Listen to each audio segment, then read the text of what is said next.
There we go. All right. Well, good afternoon, everyone, and welcome. Thank you for joining us. I'm Becky. I'm the Chief Exec of the English Association, and I'm really pleased to be here with you this afternoon. The English Association is a learned society and subject association which was founded in 1906 to promote, support, and celebrate the discipline of English studies. We cover all stages of education, from primary and early years through secondary and further education to higher education and beyond, and we cover all parts of the discipline across language, linguistics, literature, and creative writing. Events like this one are made possible by the fantastic contribution of our volunteer speakers. So thank you very much to Charlie and Katie for joining us this afternoon. Our members also make it possible to keep these events free and open to all by paying their membership fees. So if you would like to contribute to the national conversation about English and help support our discipline, please do consider joining us. Membership starts at just £29 and enables you to support our events and campaigning work for a whole year, and you get access to a range of member benefits, including online access to all our journals. Okay, enough from me. Let's get to the good stuff. It's my pleasure to hand over to you, Charlie and Katie. Hi, welcome everyone. Thanks so much for joining. As Becky said, I'm Charlie. I'm the head of learning at Shakespeare's Globe, where I'm quite lucky because I was formerly an English teacher in secondary schools in London, and I'm now lucky enough to see drama every single day. But it certainly wasn't the case always when in the English classroom when I was in schools. It was something I wanted to implement as much as possible, and I was fortunate to implement quite a lot, but it's certainly something that I think the national conversation among English teachers is aware we could benefit from more of. So it's great to be here today talking about that, and also a massive privilege to have Katie as our guest speaker as well. Katie is a working English teacher in an American high school, so currently has kindly got cover during finals week. Thank you so much, Yep. Katie, for joining us. We're going to start off with well, in fact, I'll move to our kind of objectives for the session. By the end of it, hopefully you'll be equipped with some evidence for the efficacy of drama in the classroom. It's something we believe in really strongly at the Globe. Everything we do for English teachers, students across the globe, and everyone else is underpinned by a kind of pedagogy of drama and active exploration of Shakespeare's plays and any other texts that we explore, because we do some other texts as well. And the belief that you can only really unlock the true meaning behind them and deeper analysis of them if you view them as pieces to be performed. And that's really current in the current conversation around the curriculum and assessment review and the need for a bit more drama in English classrooms. So you have a bit of evidence that that works, and that we're not all barking up the wrong tree. And then we'll get into our other objectives, two and three, around exploring how you can actually use drama in the classroom for student engagement and to further their interpretations of texts. We'll hear case studies from Katie and her classroom. Katie's part of a quite a privileged group, I would say, in that you've been part of an extended course at the Globe called Teaching Shakespeare Through Performance last summer. So the case studies we'll hear from Katie are how is she putting into practice the kind of pedagogy of drama in the English classroom that she's studied at an intensive level over last summer. And then we'll reflect on how you might adapt those approaches to your own context. Sorry for so much of my voice. We'll be hearing a lot from Katie soon. But before we get into the kind of case studies, I'll give you a quick overview of some key evidence that I've shared with a few teachers who found it quite helpful for kind of making the case for drama in English in their schools. And then we'll get into some live examples. So although I'm at the Globe and the RSC is a separate organisation, we do get conflated sometimes. We take quite a similar approach. And a shout out to my RSC colleagues because they've done a great job a few years ago with their time to act research study, which found some brilliant evidence of the effectiveness of drama in the classroom. So to give you a quick overview of it, they took a sample of 45 schools to participate in this study. They're all state schools, all above the national average for free school meals, and they were primary schools who were not routinely using drama in their pedagogy or in their curriculum as a way of teaching any subjects really. And they assigned them randomly, about half of them to a control group and about half to an intervention group. The control group would continue teaching without using drama, and the intervention group had 5 full days of CPD for their teachers on how to teach through drama in the classroom. and committed to at least 20 hours of drama with their classes over, I think it was the course of a term. And then to get the results of what change that intervention made, the researchers then analysed more than 3,000 written responses from children in both schools across a 12-month period. So the reason I like this one, it's one of the broadest and I feel one of the most robust studies of how drama impacts students learning through writing. But of course, they also take on other benefits as well. And the results were great. So they were mostly around language development and then confidence in a number of areas. So the language development findings, first of all, were around richer, broader, and more sophisticated vocabulary. I won't read out all the numbers, but you can see some stats on your screen now. They were around a better grasp of linguistic structures and devices, so more complex sentences, and kind of better mastery of different clauses within their sentences as well. And they were better at writing in character and expressing emotion.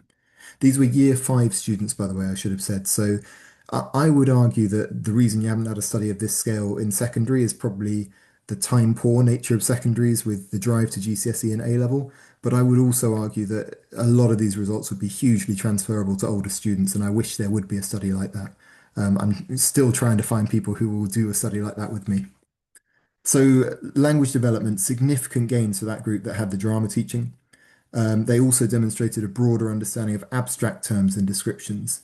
So, I mean, there's a good example of how it could transfer to more to writing at a slightly older age. Think about the ability to analyze metaphors and how that would be improved if your students had a better understanding of abstract terms. And then, as I mentioned, the other benefits were around confidence in a variety of areas. So the students who had drama interventions were more confident in their ability to work out what to do next when they're stuck. Another one that would be really helpful with GCSE students and older, I'm sure. They were more confident with language generally, more confident in taking a considered approach to tackling work, their ability as a learner, and in wider problem solving as well. So this is one study, like I say, one of the more robust ones, but I think just one part of a wider picture of evidence that is building, which shows that drama truly can be a very effective way of teaching English and other subjects in the classroom, and that we don't have to kind of settle for the sort of what's sometimes seen as quite fluffy explanations that, oh, we think drama's helping or it only really helps students socially and emotionally. It is actually helping them in a rigorous and academic way. It's just quite a hard thing to capture, but it has been captured here and in other places now. And we should be, I think, taking that forward as a kind of mandate to bring it into our English classrooms as a regular feature at whatever age we teach. So, as Becky said, now for the good stuff. We're going to get into a little bit more real-world discussion of what that can look like in a classroom. And I'm going to ask Katie to share some of her experience, especially over the last year since she's had that 3-week course at the Globe working on teaching through drama. So, welcome, Katie. And thank you so much for for getting cover so that you could speak to us today.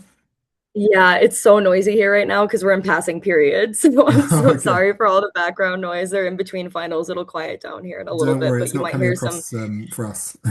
Okay, good. Some bells, some people opening doors. There's not a single private place in this building, so I tried my best.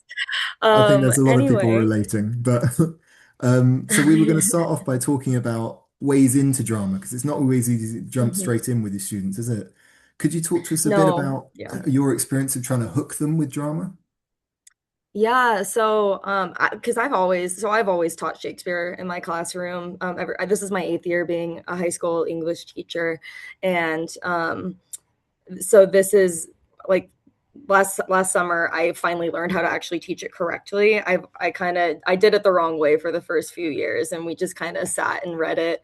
But Shakespeare is really really meant to be performed, and I learned that at my program this summer at the Teaching Shakespeare Through Performance at the Globe, and it was amazing. So um, I think the biggest thing that I took away from this summer and the biggest thing is to get kids hooked is one, doing some activities before reading the play that gets them into the setting, that gets them into the characters, that gets them understanding those things, and using some techniques that you might see in a theater or a drama class.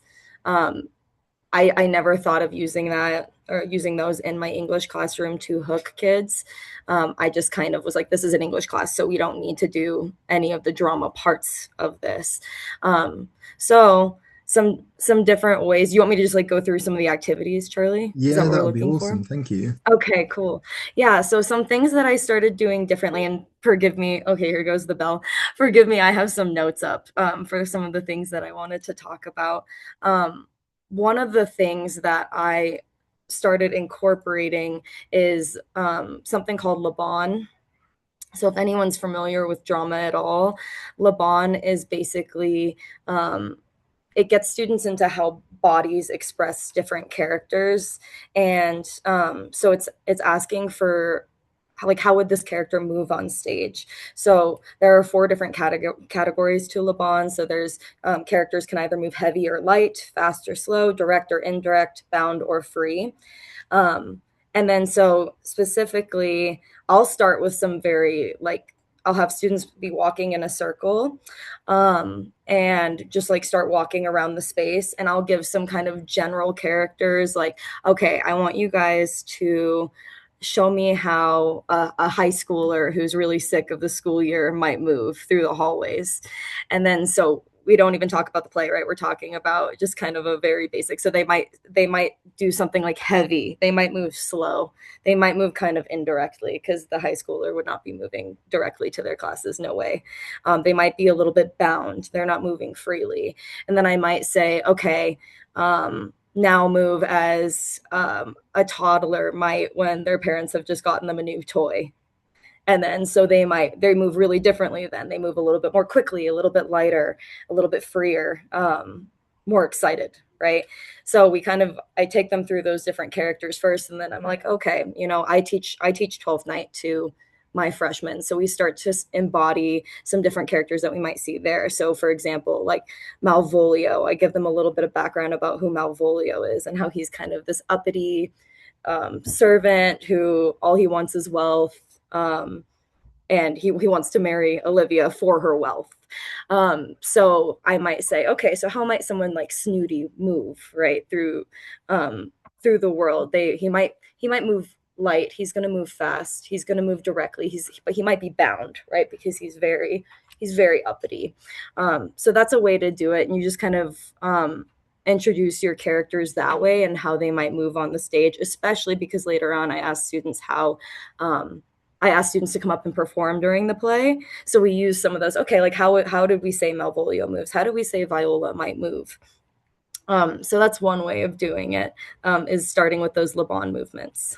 Nice. So you're kind of scaffolding them for sort of real performance almost later, and you can draw on that Yes. physicality, which is often missing so much when they're glued to the sheet and worrying about the words. Yes, Um, exactly. So it helps them get less glued, right? nice. And Yes. do you start to introduce text at any point in that? Even if it's a small amount, I Usually suppose. so for that specific one for Laban, no. But then we will get to the did you just say, Oh, Charlie, so which yeah, we know. absolutely. And so that's kind of that's when I start doing text with them. And that's usually I'll wait until like act one or two, somewhere in the Nice. play. But another one that I wanted to cover was, do we have time for walking the setting? Yeah, I think so. I think that's a good Yeah. one. Yeah. Yeah, so that's another one that I like to do. Kind of like, well, maybe I'll do this somewhere during Act One, or anytime that the setting changes, I'll do a walking the setting. And basically, what that is, hang on, let me get it up. I have some good examples here. So walking the setting is another good way to get students into the play and into where the play is taking place. Um, Let me find it in my notes. There we go. Yeah, so it's their way of inhabiting the world of the play. So for example, in 12th night, I'll start with what we think Illyria might look like, which is where Viola washes up on the shore. It's a coastal kingdom, and everyone's sort of there's no war, there's no urgent business, there's nowhere to really go. So I have them walk as people who have too much time on their hands and way too much emotion. Um, and then so have them walk around like this coastal place and have them like I'm like, okay, what types of things are you seeing? Is there sand? Is there water?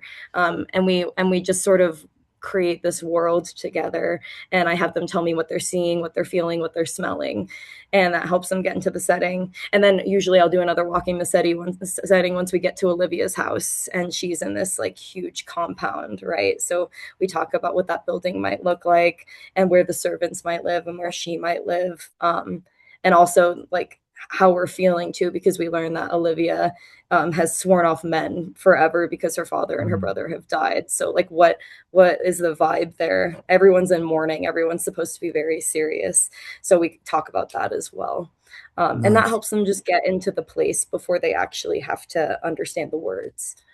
So in terms of how you're setting that up, because you say you have them walk in this setting, you're Mhm. essentially kind of narrating some of the things they can see, right? Um, Yeah, yeah, and we actually go maybe. outside too. Well, like, we Oh, won't do cool. this in my classroom. I take them outside because I usually do Nice. 12th night at the beginning of the year. The weather's still Mm, nice. Our school year starts in August, so I know you guys are nice. September. Can't Usually we rely on start good in weather August. over here at any time, I'm afraid, Katie. Yeah. Um, Um, so but the no, weather's that's usually great. beautiful. I take them outside. Yeah. Yeah, Yeah. awesome. Yeah. And Hmm. I mean, I mentioned text there as well because there's you can also build a little bit in if you want as well. You know, Yeah. if you're having them walk, for example, in character as you've started to introduce Hmm. character, you can al always pair characters with a certain pose or with a quote. It might be the key quote that you want them to link to that character for the first part of your study of the text.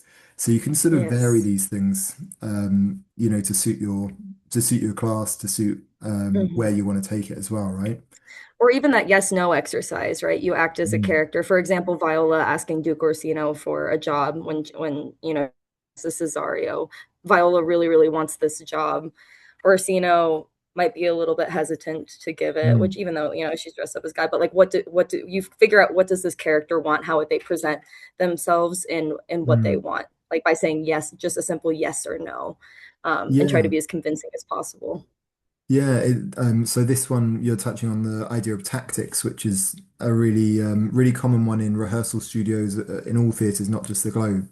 But that Hmm. idea that actors often find quite useful as a way into a character, that every character has an objective in every scene, and in fact, they might have multiple objectives. They might have a super objective and sub objectives, and the way you achieve those is through tactics. So Right. Katie's talking about an exercise called Yes No that we play in Globe rehearsal rooms really regularly, where you have scene partners who are only allowed to say the word yes. One of them's only allowed to say the word yes. One of them's only allowed to say the word no. And you might start off with, you know, convince the person to leave the room only using the word yes and refuse to do it only using the word no. And you go back and forth. And what it does is it kind of really forces you to identify a massive array of different tactics that you could use to convince someone to do something. You know, you might have someone going in quite forceful, yes, yes, yes, but eventually they're going to have to change tack and start not forcing, but maybe pleading, maybe teasing.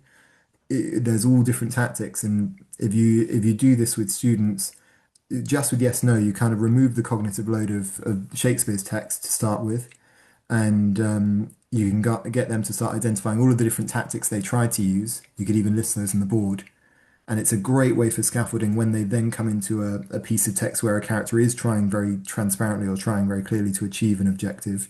You can get them to call on all those tactics that they were able to call on with the yes no game. Am I missing something there, Katie? By the way, please add on. I just thought No. it's a No, that's core thing perfect. And again. yeah, I think it's so important, like before even getting into the text at all, I think it's so important to show students, like, without any of the text, that they can get into the world of the play, that it Mm, is like that's kind of, I wait to do some activities with the text just so they can kind of like get a feel of everything else, and that it's not mm. so scary once we start looking at the text. Yeah, because ultimately the reason Shakespeare's so popular, I mean, it's a bit of a cliche to say it almost, isn't it? But that many of his characters and their situations are really relatable. So you're Right. essentially drawing on that before you get into text. Exactly. But speaking of text, obviously as English teachers, this bit's going to be interesting for everyone. Um, you did look, didn't you, in your course, and I know you've experimented with this with your different classes, at how you do, how you use drama to unlock deeper analysis of language. Would you like to Right. talk a little bit about language first before we go into a bit on meter as well? Yeah, so yeah, so let's see, what do we want to talk about?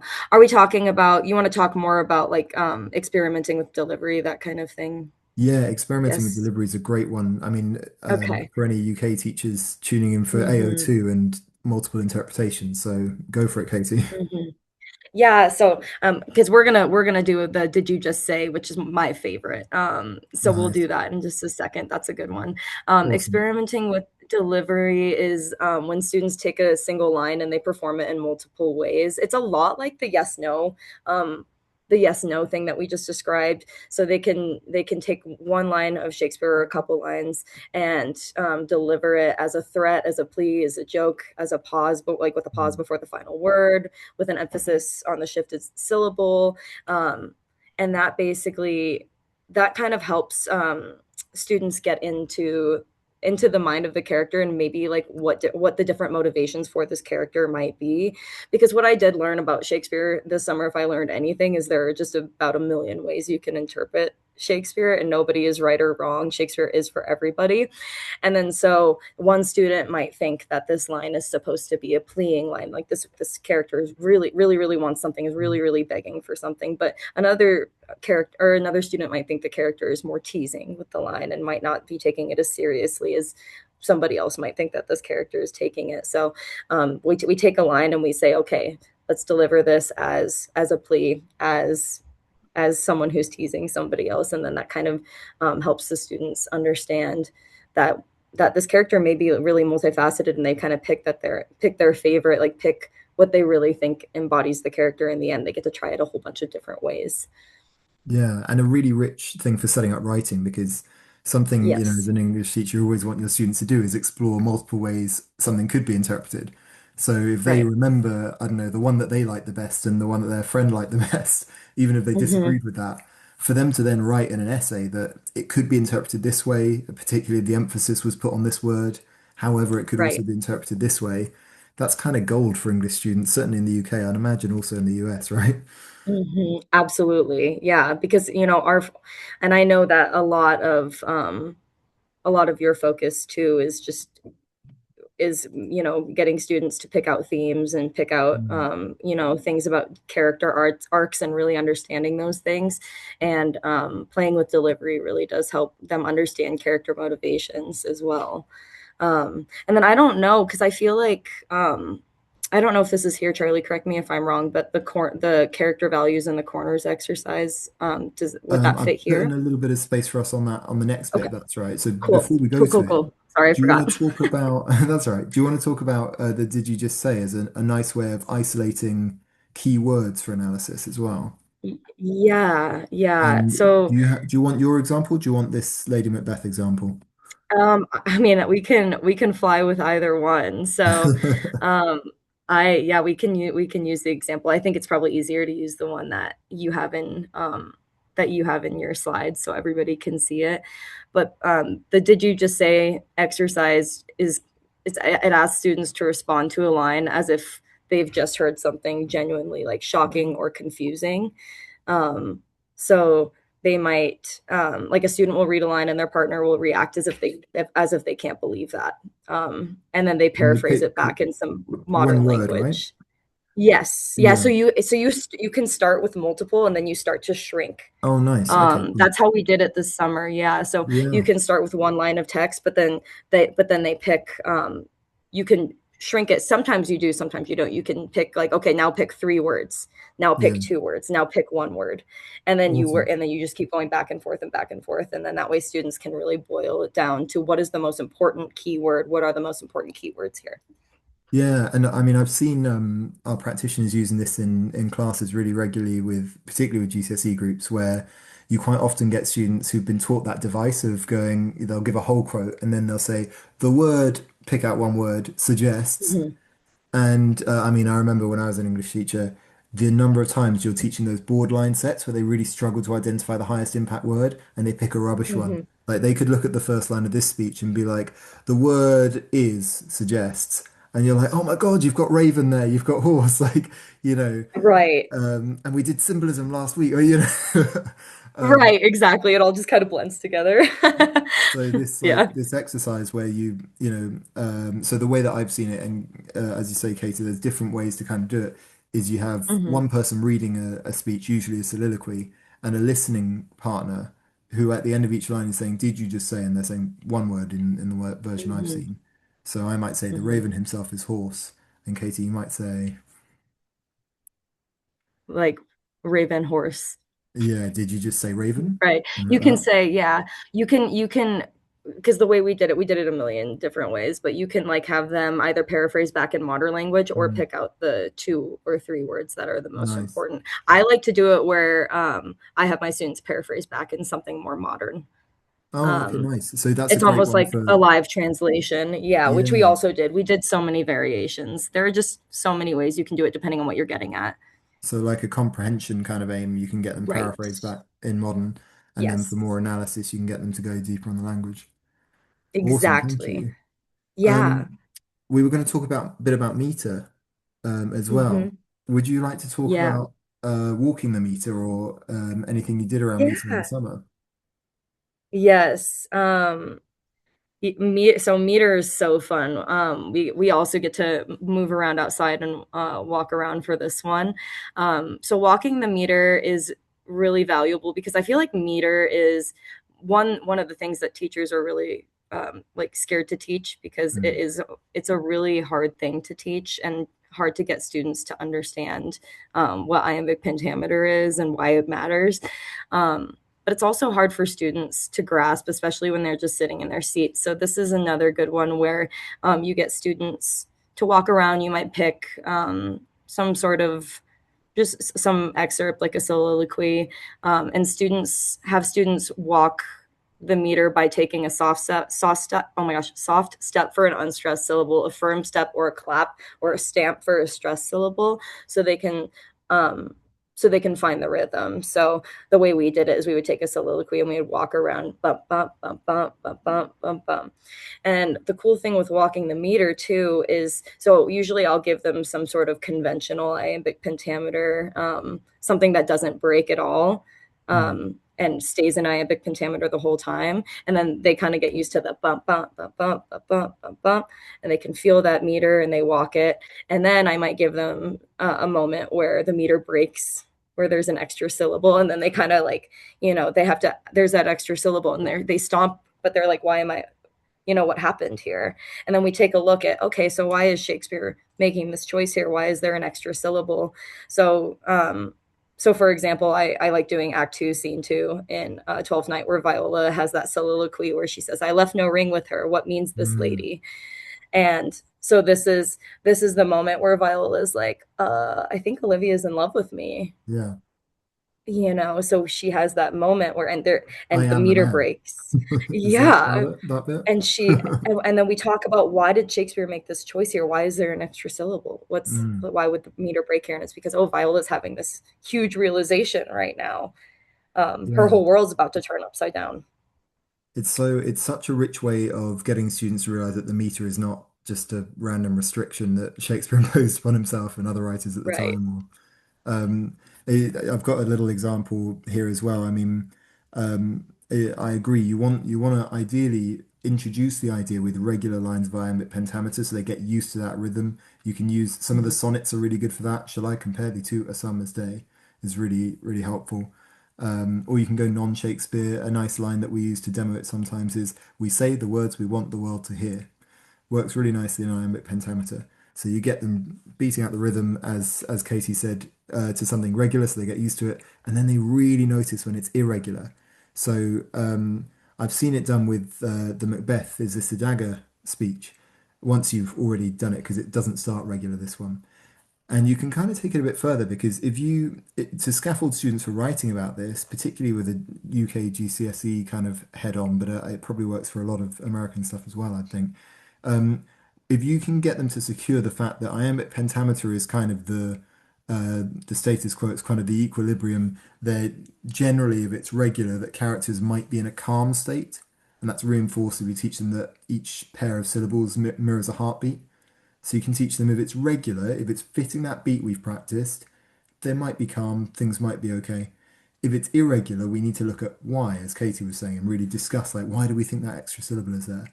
And if you do that with this speech, it's really interesting with "Is this a dagger which I see before me?" because Macbeth goes back and forward between hallucinating a dagger and saying, "No, no, there's no such thing." And actually, the irregular lines tend to be the ones where he's hallucinating, and the regular ones tend to be the ones where he comes back to it. You can even visualize it for them and get them to map it onto what we call a cardiogram at the globe. So it's a simple graph where on the left you've got a section for 10 syllables if it's, and ideally if it's a perfect line of iambic pentameter, because 10 syllables is one part of that. But we put 10 there to indicate that's the nice 10 syllable neat iambic pentameter. And essentially you can plot an entire soliloquy of 32 lines on a graph, or just part of it if you want. And they put a little cross next to 10 if it's regular and it's 10 syllables, one next to the plus if it's anything more, one next to the minor if it's anything less. And if you do that with the "Is this a dagger" speech, you get quite an interesting pattern. You get "Is this a dagger which I see before me?" And then it carries on and you get, as I say, that kind of pattern of regular, irregular. And it tends to be more regular when he's talking more sense and going, "No, no, this can't be true." And more irregular when he's seeing the dagger, the handle toward my hand. And if they plot it out here, you can get them really to visualize how, yeah, how essentially the meter can match something that's going on in the character's internal journey or in the scene. Right. I think we were going to go on to themes now, which you were mentioning earlier, Katie, and how you can sort of widen it out from that deep analysis to get them to have some quite big debates and conversations. Yeah. This one's my favorite because I'm a huge fan of themes. Um, so um, there is a corner exercise that I like to do for themes that I learned at the Globe this summer. So, um, themes also really they help with character development and they help with again character motivation, which is huge, getting students to understand both of those things.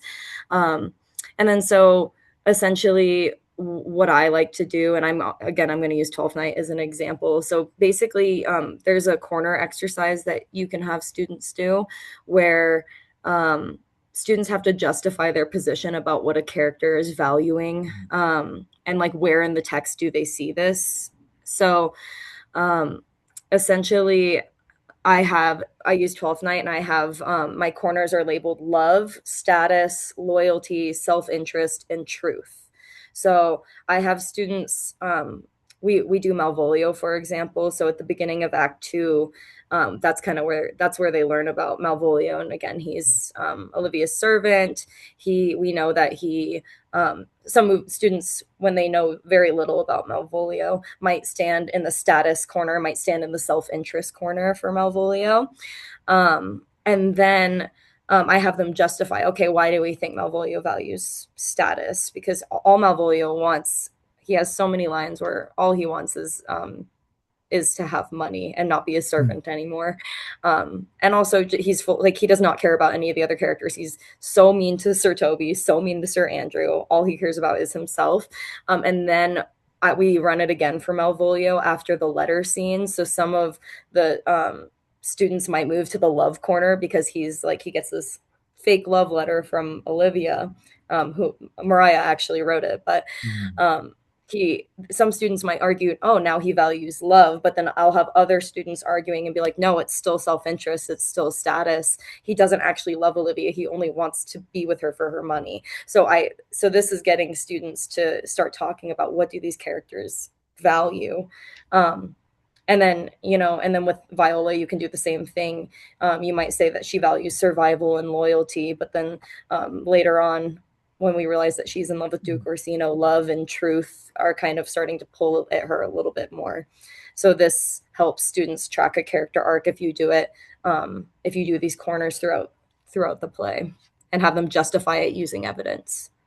Yeah, absolutely. I mean, we were talking, weren't we, the other day about it kind of that exercise ticks so many boxes because you've got the sort of wider understanding of a character and the understanding of how a writer crafts their arc and how they change and develop. But Hmm. you've also got, as you mentioned there, the requirement to back up what you're saying. So the evidence stuff is just key for everyone, isn't it? Um, Completely. Yep. Thank you. That's a really cool example and one I can think of in using in loads of other plays as well. I mean, I'd love to Oh see yeah. students exploring Iago's motivations and what Iago values in Othello at various different points because he can be a bit of a mystery at times. Um, Yeah, absolutely. Yeah. Thank you. I'm conscious we've got about 5 or 6 minutes left in our slot, and it would be lovely to open it out to any questions as well. Um, Becky, do we usually take these through the chat, or we can unmute people, I think, as well if people want to ask any questions or make any comments? Participants can't unmute themselves, so please pop your questions in the chat box, and then Charlie and Katie, you can choose them, which ones you would like to take. Great, thank you.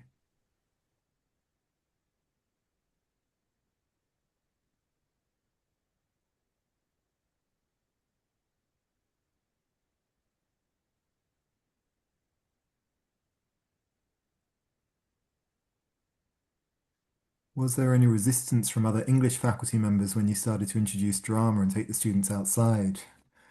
Did you remember to leave them open the That door, Katie? That's a great question.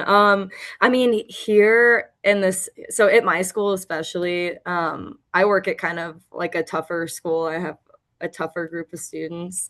Um, and so we really, anything that's going to engage them, I have admin backing me. I have my department backing me. So a lot of times teachers will take their students outside, will take them around the building to just get them engaged because I work with a group that's super hard to engage.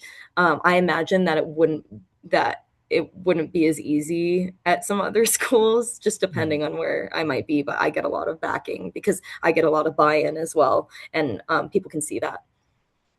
That's really interesting. I think Mhm. it's a good question, Brian, isn't it? Because different schools, some schools are quite kind of prescriptive about what goes on in the classroom and keeping it in at desks and things like that.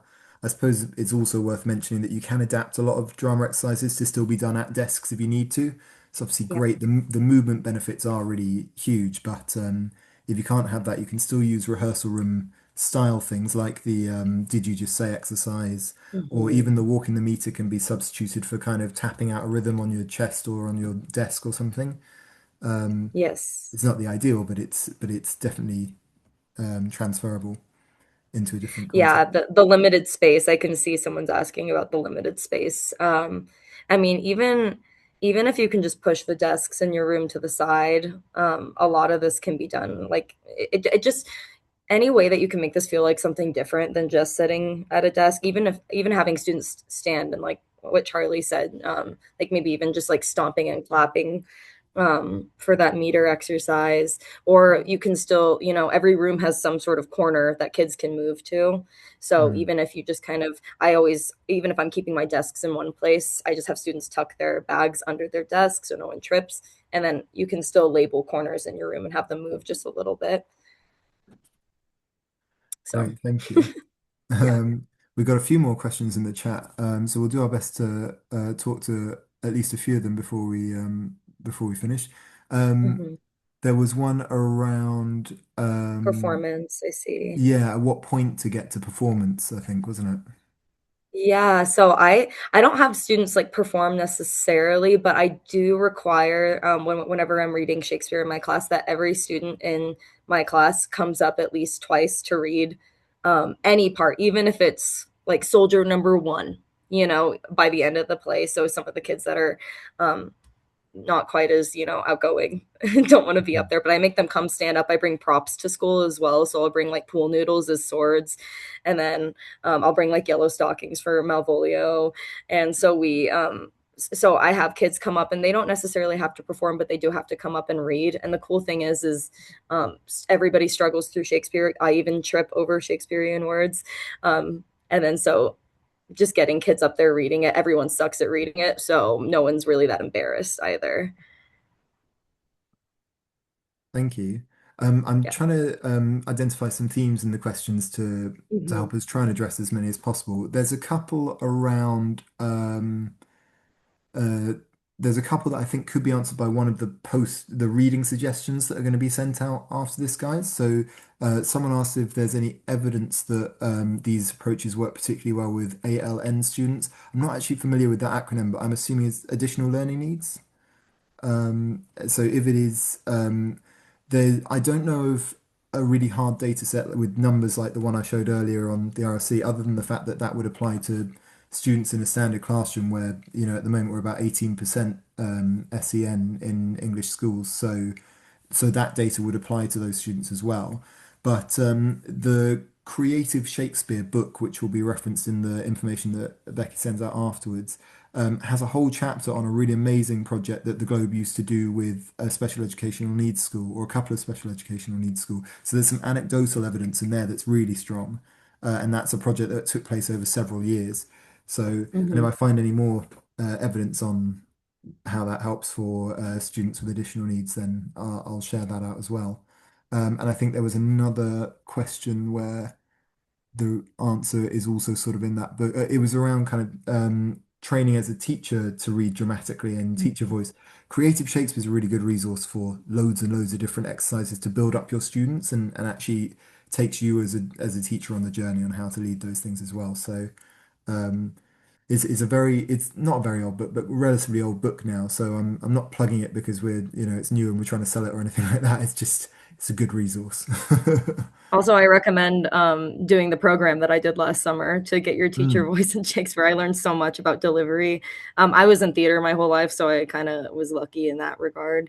But it is kind of hard to develop your dramatic teacher's voice. But honestly, like the best thing that you can do is I don't know how much selection you have, but if you have any sort of like choice in the plays that you teach, I just teach Shakespearean plays that I really enjoy. And then that helps me get my teacher voice because I'm excited to teach it and I like really understand these characters. So that helps too. Yeah, that's a really good tip. If you love it, it's a lot easier to do it with enthusiasm, isn't it? And I Yes. also appreciate you shouting out teaching Shakespeare through performance because that's also my job and I Yeah. should have done that. So yeah, I mean, at the Globe, I've just put it up on a slide, guys, but we have quite a range of CPD offerings. Which can help you with that as well. So the Teaching Shakespeare Through Performance program is 2 weeks this year and runs 13th of July to 24th of July. Applications for that close at the end of May.